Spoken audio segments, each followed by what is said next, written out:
In a narration found in Sahih Muslim, number 6748, the Holy Prophet Muhammad, peace and blessings be upon him, advised that Allah, the Exalted, allocated all things, such as provision, to all creatures over 50,000 years before he created the heavens and the earth. It is important to understand that there are two aspects in respect to all situations, such as gaining one's provision. The first aspect is what Allah, the Exalted, has decided, meaning destiny. This will occur and nothing in creation can prevent this from occurring. As this is out of a person's hands, it makes no sense to stress over this aspect, as they have no influence on destiny irrespective of what they or anybody else does. In addition, this provision includes the minimum a person needs to survive in this world, meaning, as long as they are alive, a person will continue to receive their provision and nothing can stop them from receiving and utilizing it, not even themselves.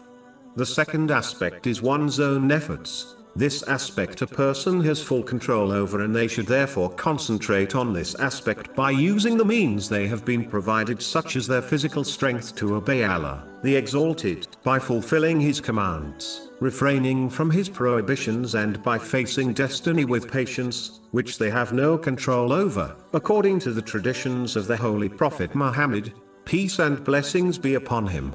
This includes striving to gain lawful provision in order to fulfill their needs and the needs of their dependents, while avoiding the unlawful, excess, waste and extravagance. To conclude, a Muslim should never waste time stressing over things they have no control or influence over. Instead, they should use the means they possess and act on those things which they have control over according to the teachings of Islam.